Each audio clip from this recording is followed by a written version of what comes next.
Hello and welcome to Squid Pro Quo, a Squid Game podcast where there are only 3 rules. 1, a player is not allowed to stop podcasting. 2, a player who refuses to podcast will be eliminated. And 3, the podcast will be terminated if the majority agrees. I'm Sean. And I'm Mike. And Sean, I want you to know, to this day, I'm still holding up the numbers 1, 2, and 3 with my fingers. Are you really? As you do those rolls. Yes, 100%. Mike, we're both about to disappoint the listeners because, first of all, I'm going to disappoint the listeners because I have not been holding up 1, 2, 3 like I used to. That's disappointing. It is disappointing. Mike's going to disappoint the listeners because, dear listeners, Mike cannot follow simple instructions. wait. I wasn't told that I couldn't watch ahead. No one told me. I watched ahead. I watched all 5 episodes. Yeah, Mike messaged me like right after we recorded the last episode. Or not, maybe it was like a day later. It was the next day, for sure. It was the next day. Okay, here's what happened. I couldn't help it. I've watched all 5 episodes. Yeah, tell me what happened. So we watched I watched this episode that we're going to cover today. And then I was like, okay, I'll watch it. And I was like, I think there's 4 episodes out. So I made myself some lunch, and I was like, I'll just watch the 4th episode. So I'm eating my lunch, watching the 4th episode. And then as the episode ends, I go, oh, man, I wish there was another one. And then, because I thought there were only 4. And then it was like 1 more episode remaining on Netflix. You know how it does that? And I went, oh, shit. I guess I'm late for work today. So I watched the other episode. And let me tell you, we are in for a ride. Okay. Episode 4. Okay, let me say this. Episode 4, my least favorite episode so far. Okay. Like, not even close, honestly. Oh, okay. Episode 5 is incredible. Oh. Okay, so that answers the question that I was going to ask, which was like, we've been pretty up on the show, and we've been thinking like, oh, I hope it doesn't fall off. I hope it doesn't like, especially after what happened in this episode. Yeah, we'll I was a little about worried, like, how was it going to go from here? But you're saying you're still on board? I'm still on board. I'm mad that I have to wait till the 29th to watch the next episode. I have to wait even longer. Yeah. I am still watching as we record. I can follow instructions. Before there were no we jump, instructions given. Before we jump into this There's only episode, 3 rules, and that's not one of them. You're right. I know because I held up my fingers. You did hold up. You did count. Good job, Mike. You can count. Thank you. We did get some responses. So we are going to... actually, Mike, I don't know. Is the first episode up or the second episode? The second episode is not up as of this recording. Okay. It goes up on the Wednesday, the 29th, actually. So we're a little behind the cadence on the Netflix show. But I do have a response to the first episode, Sean. So what I was going to say is we have some responses in the Discord, and we have like an email, and we got some responses from the first episode. I think I'm going to volunteer Mike right now. Maybe we'll do an extra episode after the show's over for any late responses. Oh, yeah, absolutely. We'll do it. Because we're kind of recording this in a weird way where we're trying to get through it since it's all out as, So I know that it's kind of weird that like we're asking for questions and also we're like, anyways, on to the next episode recording. Yeah. So if for some reason your question doesn't end up on an episode, or not your question, your answer doesn't end up on an episode, we'll do one maybe like a week after the last episode comes out so that all the responses can have come in. Right. And make sure that everything gets brought up. But quick tangent, Sean. I'm on the Spotify for podcasters page for Squid Pro Quo, which has the original covering of the series that we did. And apparently for episode 2, we had a poll. And I don't think we ever announced the results of the poll. Oh. The poll was, do you eat ramen dry AF? And one answer was yes, yum, yum, yum. And the other answer was, nah, that's nasty. And nah, that's nasty won 3-2. So that's congratulations to everybody who voted on that. Congratulations. Yeah. What was that, 2 years ago? Sure. Yeah, I'm not gonna I'm not gonna maybe November 7th, 2021. Yeah. Okay, wow, damn, that's crazy. No, that's nasty. Do you want to do the email, or what do you want to do first? I will read. On our first episode, we got a interaction that was actually flagged by Spotify for podcasters. Because Carlos, shouts to Carlos, said, licking with saliva and hot breath on the back of the cookie. And Carlos might have missed the assignment because the question was, how would you handle the picking of the shapes? So, good job, Carlos. You know what? Carlos, your heart is in the right place. Yeah. Thank you for responding. Hey, look, any interaction is good interaction. Also, we have 6 votes on our poll now, and oh wow, I feel a bit vindicated because overwhelmingly people have voted for the triangle on which shape they'd rather have. Okay. 83% of the vote. No one voted for star and umbrella. A couple votes for circle. So. Okay. And then also we got an email, and we haven't said this in the first 2 episodes of this, but we do have a Squid Boys email. It's squidboys with a Z, spq@gmail.com. And we got an email from Kim. And Kim says, "Hello, Squid Boys. Regarding whether to choose or not choose the umbrella, I agree that it should be chosen rather than getting yourself eliminated. Contestants are playing this game for themselves, not the line of people behind them. And those toward the back of the line would be all too happy to see each row of 4 eliminated in turn. Give yourself a chance to win the umbrella honeycomb, and rest assured that the majority of those who may be angry are about to crack their umbrellas and get eliminated. Although I would wait until the last possible second to concede in case someone else would step up. Loving the review. Looking forward to episode 2. Thank you so much, Kim. Yes, thank you, Kim. Thank you. Yeah, I think I said I wasn't going to pick it. And I do think that, that's probably, they're probably right. Yeah. Right? Kim's probably right. You probably should just pick it if nobody else will, because at least you've got the chance, right? Right.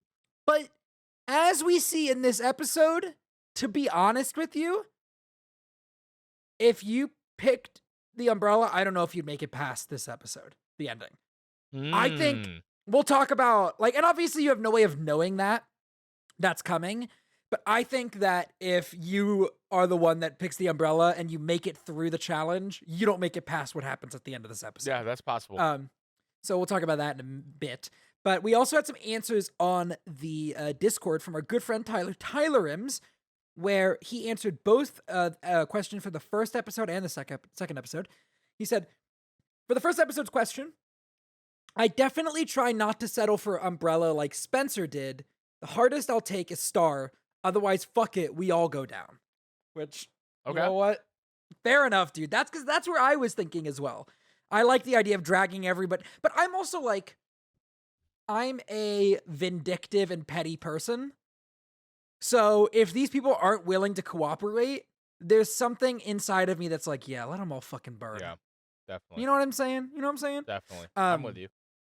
And he said for episode 2, because our questions for episode 2 were, would you be a absolute animal like the rest of the contestants and just steal the food from number 200? Or if that was the first question, and the second question was 198, by the way, not 200. Was it 198? I thought it was 200. 200 was the guy 200 got eliminated. You're right. It was 198. Yep. 2 is if you were on the phone at the end of the episode, what would be your play to try and get somebody else on the phone so they will be eliminated? Holy Tyler cow. said, "No, I wouldn't just yoink their food. I'd at least ask." So Tyler starts off with I'm a good person. I'm not gonna take their food. Yada yada yada. Then this motherfucker says, like Brighton said, I'd go after my own friends. Yeah. Yeah. He's like, I wouldn't yoink their food. That's messed up, but I would immediately trick my own friends into getting eliminated. And we'll see how 198 handles this in the episode. But Tyler goes on to say, but other than that, it was clear the first call was to show that good things can happen and trick someone into picking up the second. My play would be to either go after my friends or call someone's number as if the person on the phone wanted them. See, I think that second one's a good idea. Yeah. Yeah. No, I agree. I think 198, when we talk about this episode, handles it the worst way possible. Yeah, no, absolutely the worst way possible. Do you think you'd go after one of your friends? Would you go after me if we had been in there together? Oh, absolutely. It would have made reviewing the episode months later so funny. Yeah, it would have. Because we would have talked about it for a whole episode. But yeah, I'd have been like, Sean, Ryan Johnson's on the phone. He wants to talk to you about The Last Jedi 2. But you know that I would never go pick up the phone if you said that, because there's no way. And then I would shame you for the rest of the time for not wanting to make The Last Jedi 2. Yeah. Because you'd never know if I was being honest or not. I think I'd know. Fabio answered our question from episode 1, where he said, obviously you want to get at least the star or triangle. I think circle is overzealous, and you're putting a target on your back if you automatically try to take it. But I would look at my own line of people to see if it has a lot of folks that I think might be a threat, like my bros or some sneaky people. If that's the case, I'm picking the umbrella and testing my luck because there's a good chance I get a ton of people out if I manage to pass. That's a very, like Kim brought up, hey, if you pick the umbrella, at least most of the people are probably going to get out. But Fabio phrasing it as like, there's an opportunity to get rid of a bunch of good players with that is an interesting twist on it that I hadn't thought of. I had this thought during this episode when, spoilers, the game is not Tug of War, but everybody thinks the game is Tug of War. And I was like, this is why Brighton is maybe the biggest idiot, because he's stacking his team with all these brawny guys. Put some weak people on your team, because then you're bringing them forward into the competition. That's true. That's true. If you just eliminate easier all to take the out weak later. people, That's true. Yeah. Like, what are you doing? Put old lady Leanne on your team. Like, what are you doing, Brighton? Put her in one of the small boats. Yeah. All right, we'll talk about that in a minute. Yeah. And Sean, new to the Discord, not me, other Sean. We have so many goddamn Seans in the Discord. Sean, welcome to the Discord. Thank you for joining the Discord. Links in the description. Thank you for the Discord. We have so many in the Discord. There's so many of us. They said paper, rock, scissors among 4 people, and you can get first, second, third, fourth pick. But then, of course, you have to get all to agree to stick to outcome of paper, rock, scissors. That's true. The game is to agree. The game is to agree. Yeah, I like that idea, but I think it would end up. I just think they wouldn't. The same way as a abide race, by the answers. where like they did it and then because you get people go, no, I did rock, not scissors. You know, like.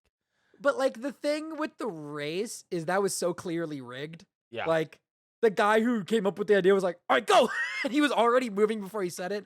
I feel like at least rock, paper, scissors is more fair than that. But yeah, I still don't think people would like agree to it. You know what the key is to winning rock, paper, scissors? What is it? As you make eye contact with the person you're going against. Okay. And as you're doing the rock, paper, scissors shoot, you say what you're going to do. You make eye contact rock, with them. Paper, scissors, shoot, rock. You mean? Say, and then you don't say the because you don't have to say rock, paper, scissors, shoot. Like you just do your hands, right? And you just say, I'm going rock. Oh, okay. Because what happens is they go, he's not fucking going rock. He's gonna go paper, so I'll go scissors. But you stay. And then you rock. go rock. You stay rock. You can win the first time you play someone in rock, paper, scissors. You can win every time doing that. So Mike, you're not gonna get eliminated in the rock, paper, scissors competition later. I'm not. Yeah. Because I know I'll just go, I'm doing paper. You'll win every time. You're welcome, everybody. You're welcome. Now, if you're ever abducted and put in the actual Squid Games, you're not going to die in the first round. Yeah, exactly. Not only is this a review of this reality show, but this is also tips on how to succeed if you ever find yourselves in a squid. In the real one. In a squid competition. In a squid-like, if you will. I think I'm going to coin that term, a squid-like. Okay. Fortnite, a squid-like. I feel like, not to totally derail the conversation, I'm surprised that isn't, like, a thing. A squid-like? I'm surprised that there aren't a bunch of games coming out that are like Fall Guys. Fall Guys is a squid-like. But it's like, it's like a squid-like, but I'm surprised there aren't. Or is it a squid light? I'm surprised there's not more with, like, basic games. You know, because Fall Guys is kind of complicated, you know? I'm surprised there isn't one where you just get into a lobby and, like, you fucking battleship. Or is it like a Squid Game Vania, you know? I like that one the most. Squid Game Vania? Squid Game Vania is pretty good. You can hear all about the different Squid Game Vania games in Mike's Castlevania podcast. That doesn't exist and will not exist. Anyway, 2097. Sean, let's start the into episode. the episode. Yeah. So we last left off. We laugh with we do laughing. Laugh sometimes. We were laughing at 198 because he's a fucking and I idiot. continued to laugh because this guy is awful at this. And he goes, the first thing he does is like, come here, and no one bites. And then he's like, you want food? And they're like, he goes, you want food? And everybody's like, no. And then he walks across the room, like looking panicked, eyes wide. Yeah. Like, and he goes, chocolate muffin if you want it. And the guy's like, chocolate muffin? And he's like, yeah, go. And he goes, not if it's an elimination. And then that is his whole play, is that whoever answers the phone will get a chocolate muffin. And surprisingly, there are some people who like seem like they're going to go for it. And their friends are like, do not do that. No. Do not do that. No, do not do that. Don't do that. One guy gets tugged away by his friend. Right. Like idiots. But 198 What? ultimately. I think it's funny. I think it's funny that 198, when he's like starting this, 432, Brighton is like, come on, man. Right. Like immediately he sees through it. He's Right. like, this is awful. Well, and like Brighton talks about after the fact, he didn't even go for his friends. Like he went to someone he barely knew to say, hey, chocolate muffin, you know? Yeah, like, Brighton says he would. Brighton straight up says he would have gone after his friends. Well, it's just obvious if he's not going, Yeah. like, if it's something good, he would go to his friends and go, hey, I got something good, right? And, you know, I think there's a lot, you know, he panicked, obviously, but there were a lot more ingenious ways to handle this. Like, for example, like we said, calling, like, hey, 224, they want you over here, you know? Or you can get immunity in the next game or an advantage, you know, like something other than a chocolate muffin. I think every single person that responded to our question came up with a better idea than 198 did. Well, and then especially because he immediately goes for 432 kind of. And they already had beef. So it's like, dude, you're not going to get him. I know that's what you want, but you're not going to get him. And so you have to be smarter than that. And he was not smarter. I did notice that after he got out, Leanne was laughing at him. Yes. Yes. Which I thought was funny. Someone, I think it might have been Brighton, but someone at one point says, I can see the fear in his eyes. And then he finally, you can tell he's getting frustrated before he gets eliminated because he goes, it's not that deep, mate. And they're like, yeah, dude, whatever. When you start saying it's not that deep, mate, you're done. Lost. You're done. You're done. In the aftermath, we get a couple interactions between some contestants. Steven talks to Rick, the old guy. Rick and Steven, best buds. And Steven goes, you're the brightest light in here. Yeah. I think Steven really misses Kyle, his mullet bro. And his other friend from before then. Right, Chase, yeah. Chase is gone too. Friends really easily. We get this talking head with Rick where he talks about he doesn't want to win, he just wants to help people. And I'm just here to, you know, if I can help one person, I feel like I'll have accomplished something in my life. I'm like, we get a couple of these talking heads this episode where they talk about how they're not there to win, and I just don't understand that. Like at one point he goes, I wonder if the bees think about me. Yeah, okay, like, so what I was going to say is this talking head just devolves into, like, have you ever, like, had a conversation with an old person and you're just like, okay, there's nothing else we need to say to each other. We are not, like, but they just continue to go on and you're just like, okay, I'm being nice because they're old and they probably only have a couple years left on this earth. And, that's literally what happens in this talking head is he just starts going on about bees and he does it later again. He's, actually, I don't know if this is in this episode. Shit. See, this is the problem, Mike. This is what happens when you break the rules. Well, here's the real problem. Here's the real problem. Is that I didn't take notes on this episode until like 5 minutes ago, and I only got halfway through because I forgot I didn't take notes because I just watched it, and I meant to rewatch it taking notes. So we'll table that, and then if there's another talking head with Rick, I'll bring it up. But he basically does a lot of old man conversations, and then we meet Figgy. So we've seen Figgy around. I do have to say, in the lead up to meeting Figgy, Trey is asking, like, hey, if I go, can you take care of my mom? Which is like, I guess that's sweet, maybe. Anyways, Trey likes Figgy, let's be real. That's what I was about to ask. Do you think he was trying to rizz her up? Because I think so. Trey is trying to, like, Trey seems like a nice guy. He's like leaning in a little bit in this scene, talking to her. Like, he's like, hey, this girl's cute. I'm going to tell her to take care of my mom. Maybe that gives me some brownie points, Yeah. That's what I thought was going on, too. Yeah. But what do you think of Figgy, Sean? Because we get a talking head from Figgy here, where she kind of does the "I'm not here to win" thing. But like it's in a the little most more, psychotic way possible. Yeah, it's a little more insidious. Figgy essentially says that like she wants to form toxic relationships with everybody in the game so that they feel that they rely on her and they can't get rid of her. Which is like, look, I guess that's a good way to not get eliminated, but also it's absolutely psychotic. Like, can you imagine, like, I'm going to cultivate this fake relationship with this person and make them feel like they depend on me for stability and for, like, emotional wellness just so that I can get further in this competition? Like, that's crazy shit to do. What were your thoughts? No, I agree. I wrote in the notes I took, Figgy is a psychopath. Also, what kind of name is Figgy? It's not her real name, right? Like, I don't obviously. know. She goes by it. I think it's like a nickname. Yeah. What was it short for, you think? Fitzgerald. Mm. Yeah. So the next morning in the next morning, I was not pleased by your logical answer. when the next morning when before the lights go on, I noticed this. Brighton is already up and pacing. Yeah. Before the clock goes off, he's dressed. He's got his like bag thing on that he wears. And he's just pacing. Yeah. And I'm like, why are you the way that you are, dude? Why do you act like this? And they all like assume, okay, it's going to be tug of war, like we said. Mm-hmm. And so Brighton's like, I got to get the squad ready.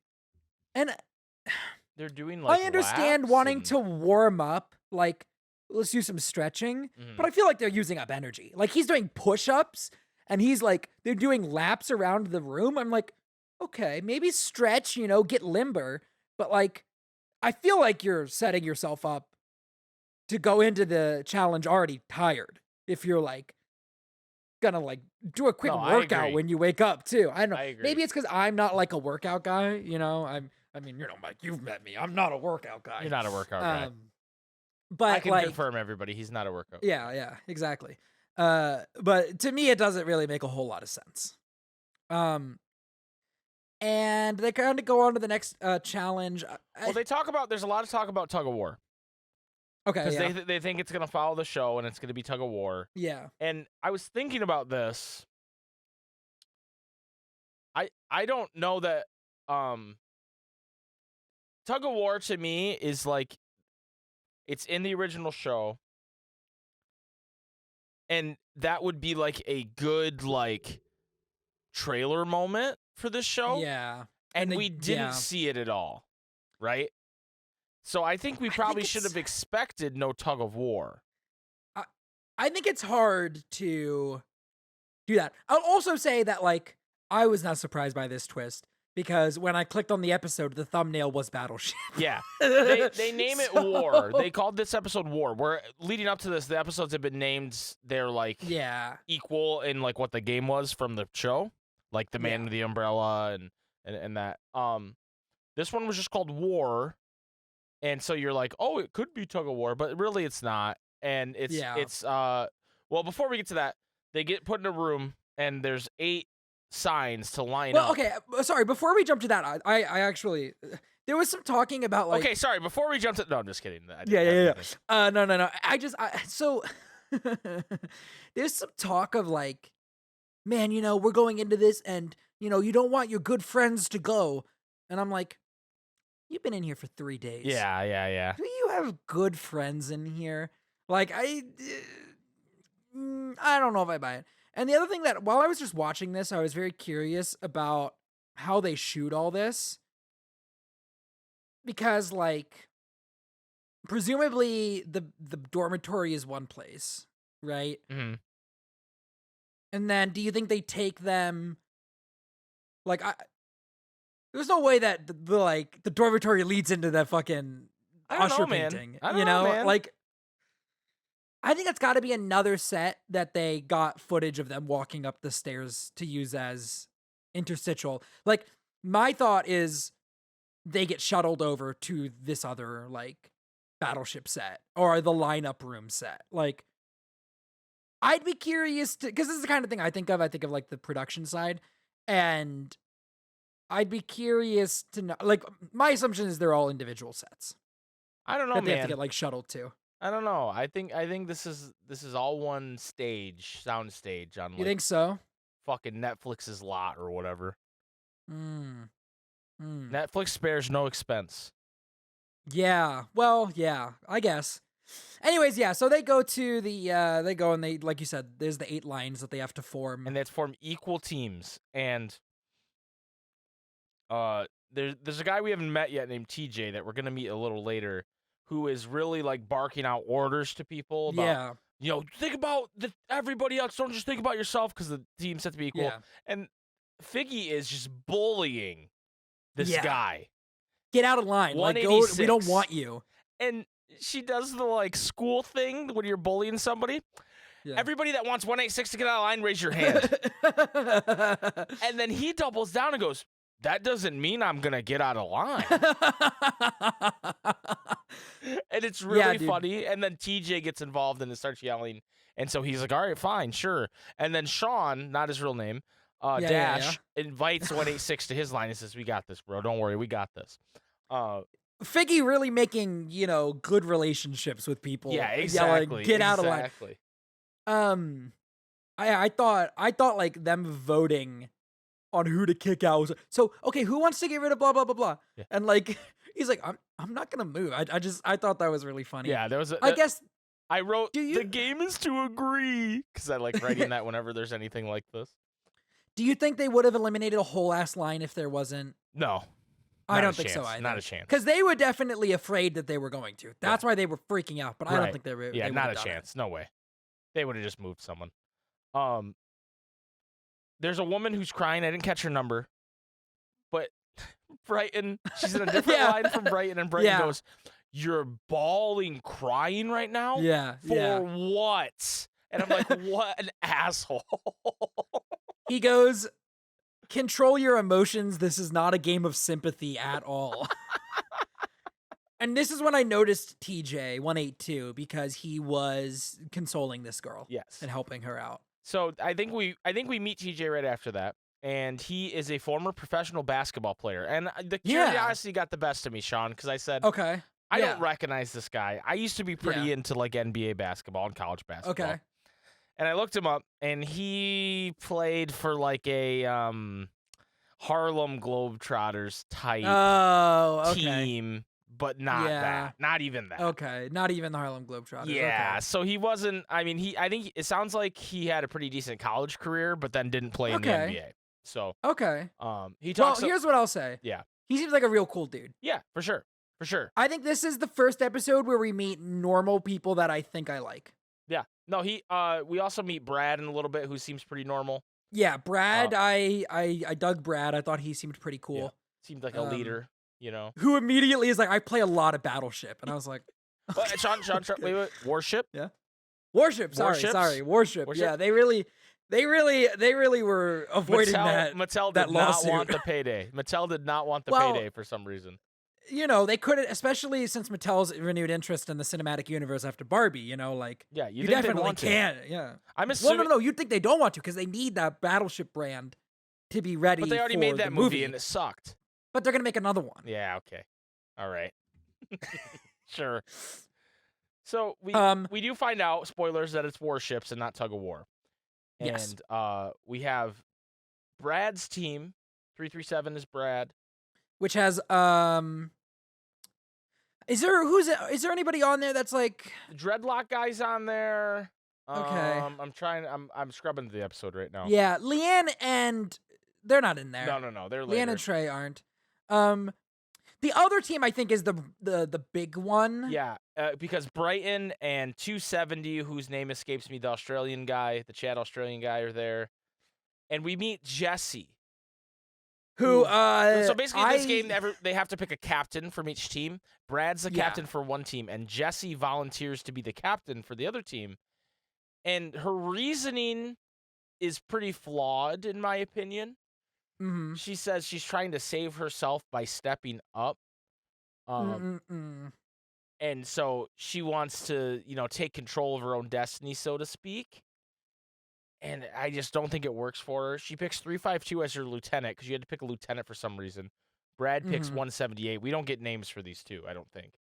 But I do think it's interesting, like, that how much of this warship game is kept in. When now that I'm thinking about it, really Brighton's the only character in here that is like. Yeah, well, it's because Brighton's been such a big character. Yeah. So, but it's funny that like even they knew. They were like, Brighton's gonna be a huge deal. This has to be like, I mean, this is the centerpiece of the episode, really. Well, here's the thing, Brighton's though, too. Warship game. This is the first one, so like typically in these reality shows when they have a game where there's multiple rounds played, the second, third, fourth rounds, whatever, are a little more abbreviated. Okay. The problem is the two teams that went second have like literally nobody that anybody cares about on it, so they really abbreviate that game really in particular. Yeah. So it's pretty jarring. I did want to point out, I wrote down in my notes, Jessie is I'd noticed Jessie in the show before because whenever she pops up, all I go is that Agatha? So I guess let me kind of explain the way this game works. It is typical battleships, as you expect, except the other players on the team are in the ships, right? Yeah. And if their ship, the first team to eliminate two of the other team's ships wins, right? But the people in the ships, if their ship gets sunk, doesn't matter if their team wins or loses, they're gone. They're eliminated. Yes. Which is pretty interesting. And then if your team loses, your captain and your lieutenant are eliminated. But anybody whose ship wasn't sunk, they stay in the game. I really liked it. Right. I thought that was really an interesting rule set for them to go with. Man, Jessie really fucked up. Yes. She like really bad. This goes really poorly. She at the last second, and Brighton comments on this, switches boats with Brighton, because Brighton and again the guy who's the Australian Chad guy whose name escapes me, they're in a 2-person boat, and Brighton's not happy with what she decides. This is actually you know who else gets eliminated in this game? The main character 452.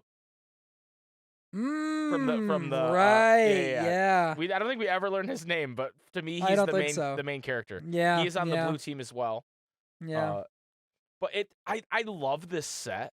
I think it's such a good so cool that they actually made like a working, mock-up battleship where you put the pegs in and then it glows depending on if it was a hit or not. And I just think this set is so cool. Like I would love to just like play someone in Battleship this way. Yeah. You know what I mean?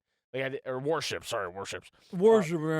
I think, and I also like. I think this would be this would be such a good game on the actual show.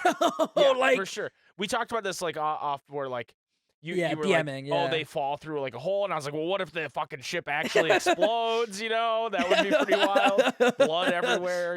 Yeah, there'd be some crazy shit. Yeah, but this it's really cool. They do focus on this particular game, like we said, a lot because it's one, the first time we're seeing it, and two, spoilers, Brighton gets eliminated.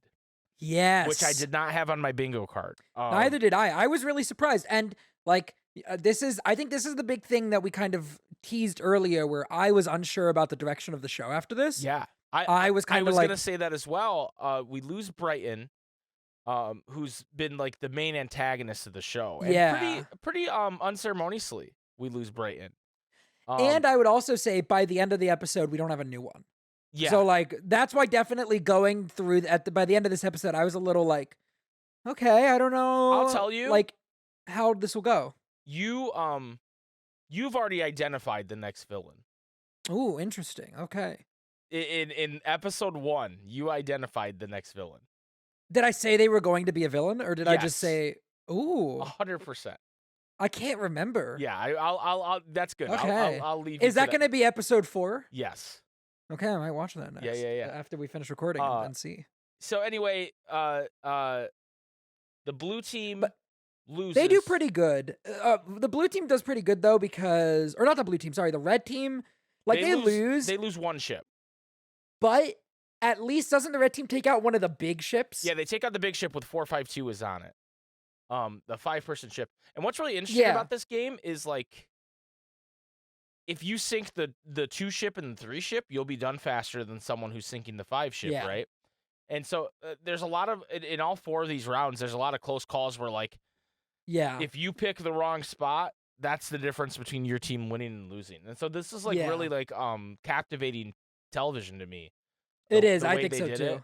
And it's edited to be like, like out of order. They definitely are and... like, I was getting a little confused at some points because of the out of order editing. Well, you'd see the shot of like the captains deliberating, and the pegs wouldn't be there that were there in the previous shot.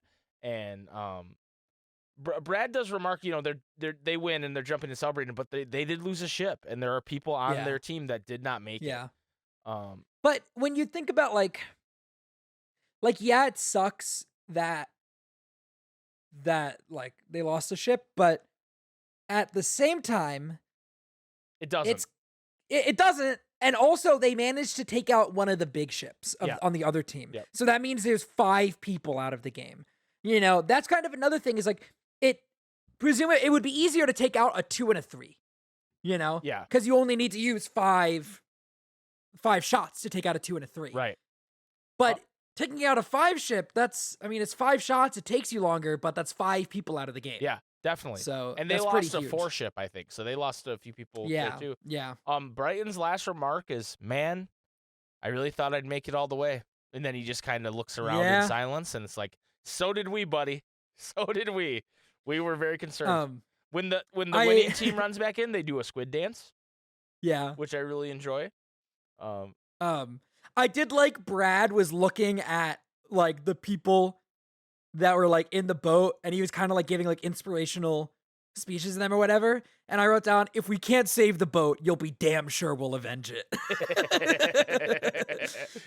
So the next game has TJ as the captain, who we talked about and he tells a story about how there was some gang violence and he just jumped on his sister to save her.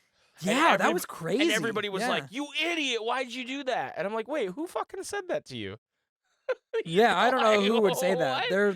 They just like wanted immediately your sister to endearing. Right. Like, I don't know what you're taught. Why were people mean to you about that? You saved your sister's life.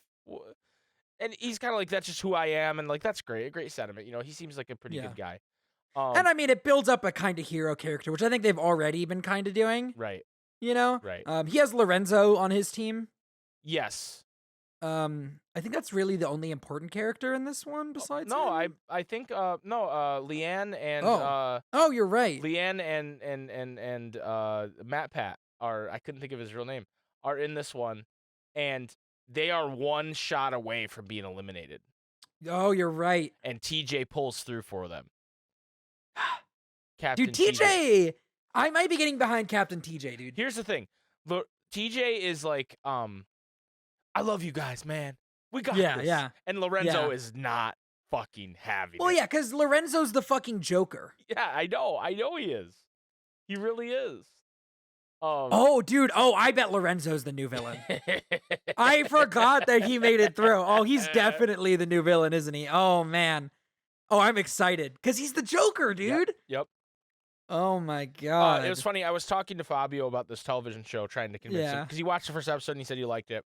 Yeah. And he was like, "What would have been really cool is if they introduced all these characters and just eliminated them." And I was like, "Dude," I was thinking about this Brighton moment in particular. And I was like, "Keep watching this show." Yeah. Because the first 2 episodes, you would have been like, "This guy's going to the end. He's the main antagonist of this reality show." I thought so. He's, and you would have thought that's it, but no, here we are. And we're like, and like you, after watching this episode, I was concerned. I was like, did this show just lose its edge because of being just a reality show? Yeah. And I'm here to tell you, while I didn't like episode 4 as much, it has not lost its edge. I'm so excited. I'm so excited. It has not. So anyway, this game, we almost lose Leanne and Trey, but TJ pulls through. Dude, the other team salutes as they die. Yeah. As they lose. Trey's literally 1 hit away from his whole ship being eliminated. And TJ doesn't lose a single ship. No, because they don't. You're right. Because that ship is about to go down and he saves it. So he doesn't lose a single ship. So, which is like kind of their rallying point at the end of it. And that's why I think TJ won so many points with the rest of the crew after this. Like, not losing a single ship. That entire crew is like dedicated now. He has a moment afterwards when they win where he's teared up. Oh, yeah. And Trey comes up to him and goes, "Hey, man, what you did for us was so great. Like, I really, you did that. You're a leader.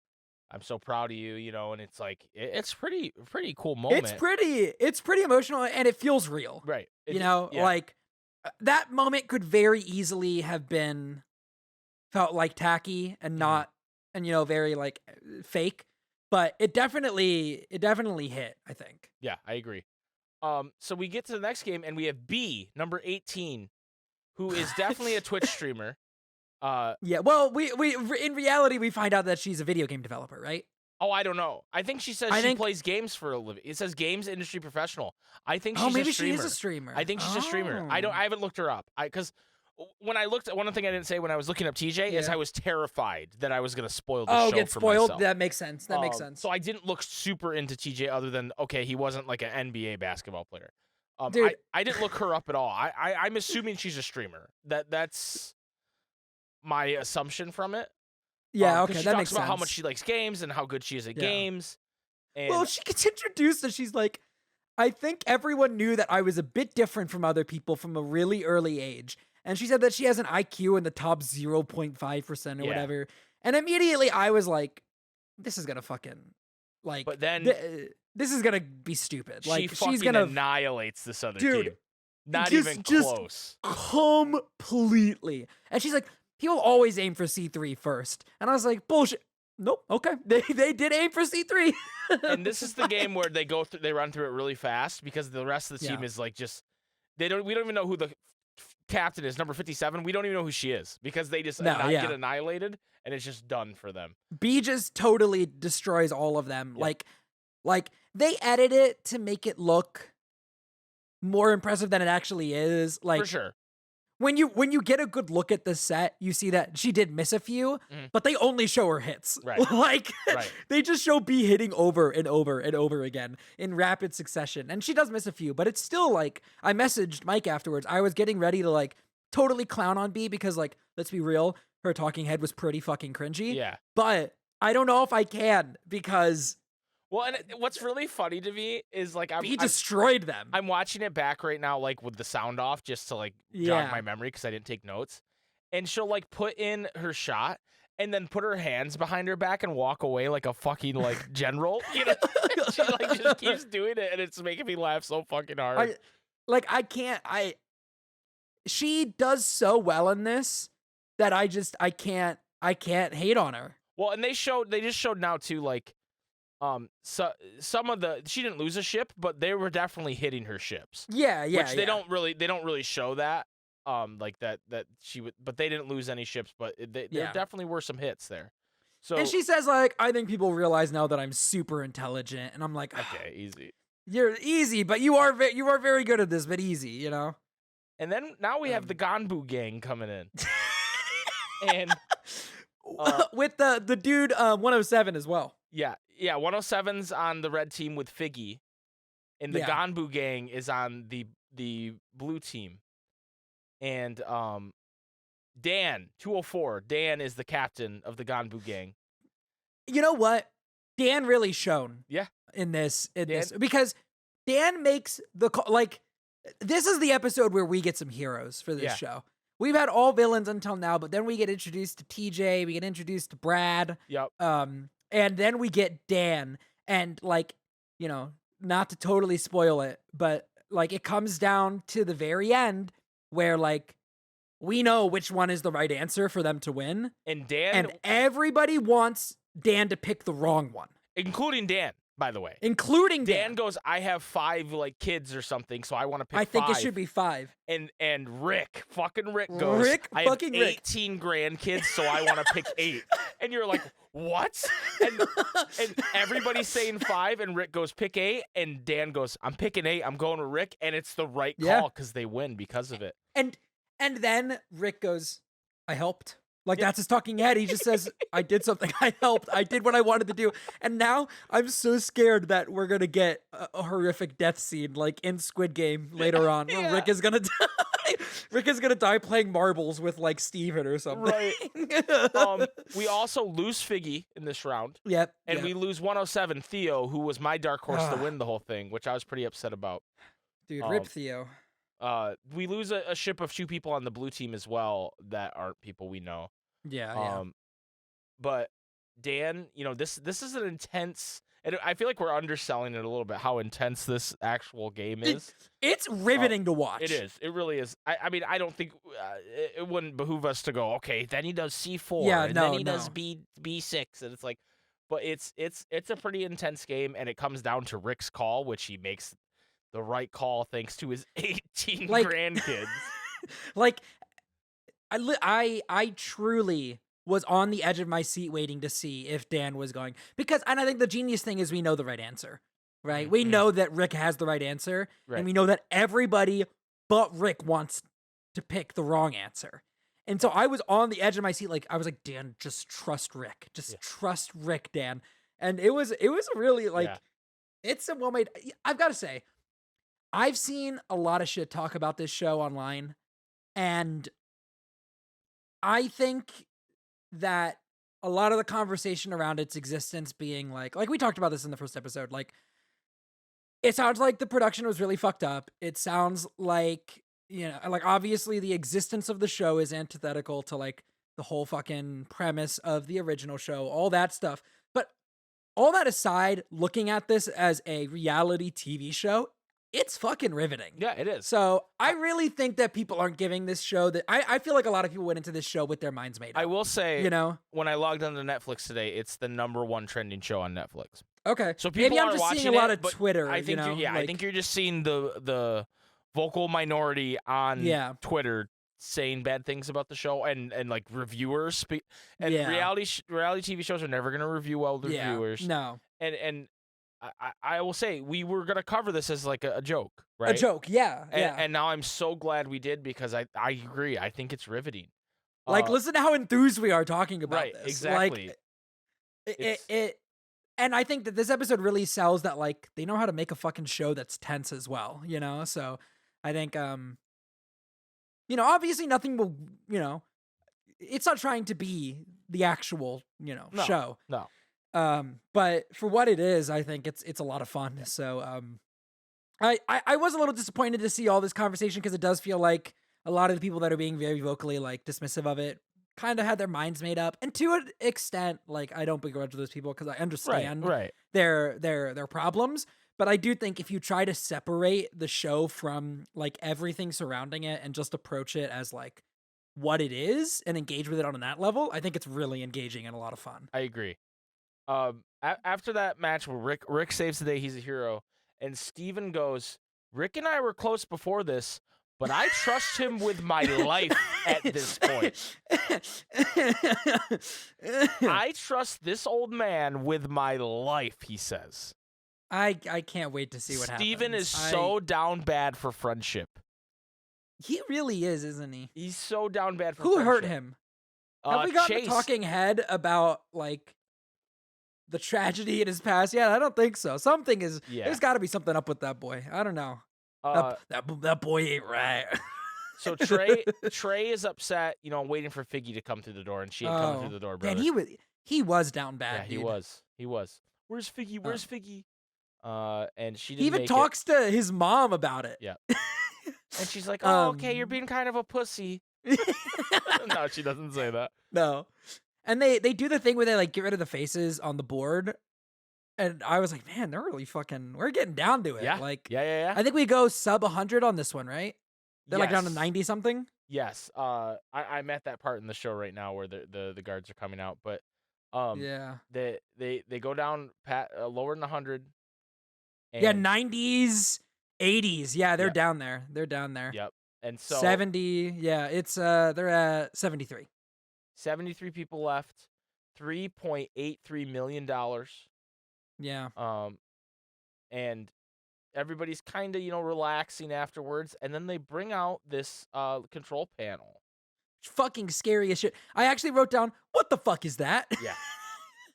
So they're going to do a vote, which is similar to like the vote they do in the show where they decide if they're going home or not, right? Yeah. But this one is everybody's going to vote a number to be eliminated. And the top 3 players who are voted will be eliminated. Are going to go. And they said this is the first of 2 elimination tests that are going to happen in front of everybody. So this is just the beginning. And I'm like, man. Oh, man, I forgot it was the top 3. You're right. Yep. So I guess, like, let's end the episode with, like, talking about... I guess you can't answer this question because you can't listen to directions, apparently.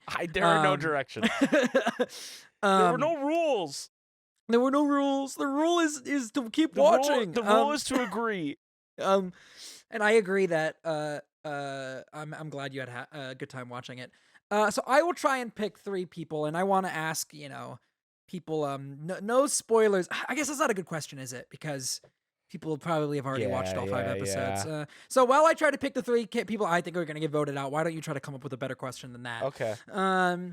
I think TJ, them losing not a single ship, I think he's got a target on his back for that. Okay. I think that B might have a target on her back after that. Okay. And, I don't think they realize the threat that Lorenzo poses as a human being yet. Mm-hmm.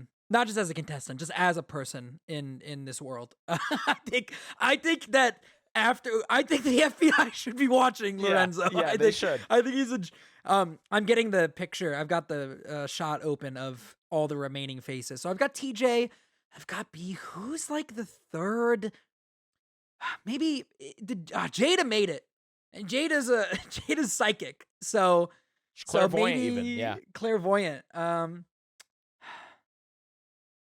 really don't know, but besides I could maybe see TJ. I could see Brad because he also did really well. Okay. So maybe I'll say TJ, Brad, B. The 3, they're the only people that I'm looking at right now that I'm like, I feel like they've got the skill, to have targets on their backs. Okay.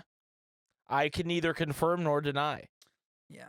I could. I'm not going to. You could, but I'm not going to. You'll at least obey that rule. Right. That's not a rule either, but I will choose. I will choose to obey it. For your sake. I'm gonna write down those at the top of my episode 4 notes so that I remember. I said TJ, Brad, and B. Okay. Okay. All right. Did you come up with a question while I was going through that? The only question that I came up with in my head is, at this stage of the game, who would you eliminate? Oh, that's a better question. Yeah. With everybody, yeah. Okay. Let's say at this stage of the game, don't be spoilery, but who would you eliminate? I will also, when I post this, I'll try to real quick grab the screen cap of everybody that's left in because they show the board, and I'll post that with a spoiler warning on it. And who would you eliminate and for what reason? Yeah, because I will tell you going into this episode that there are the vote's public. And what I mean by that is people will know. Not entirely. The way they do it, Sean, and this isn't necessarily a spoiler, but the way they do it is when someone gets voted for the first time, their picture pops up on the screen. Interesting. Okay. Right? Yeah. So there's probably pressure from the outside to not vote for someone new. Yeah. Right? Okay, interesting. Because then you're making an enemy, right? But people, when they do vote for someone new, give you reasons, and some are legitimate reasons, and some are batshit crazy reasons. I'm excited. It's very exciting. I don't want to talk too much about the episode, but I will say the reason that it's my least favorite episode so far has really nothing to do with like the drama or the payoff. It's that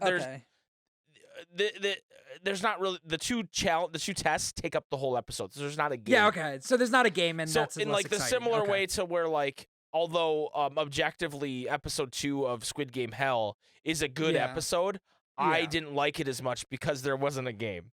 Yeah, yeah. You know what I mean? Like, it's just that kind of thing. Even though this is a game, like, it's just not like a big It's a set different kind piece of game. It's Like, not a big set. Yeah. Yeah. So It's not a cool warship set. Right. So, I'll say, yeah, answer either. I mean, if you think that you've got all three, I mean, give us all three. But well, you can only vote at for least one person. So just vote for one person. Okay. You can only vote for one person. It's just the top 3 get eliminated. I see. So yeah. So okay. So give us your who you would vote for then, and why. Okay. Yep. Awesome. That's all I've got. Yeah. Thank you, everybody, for listening. We've had a pretty good response to this podcast coming back. I mean, the original Squid Pro Quo had a pretty good response too, and a pretty decent listenership. So we appreciate the people that have come back, and we appreciate the new people that have dropped in to hang out with us for this fun reality show game.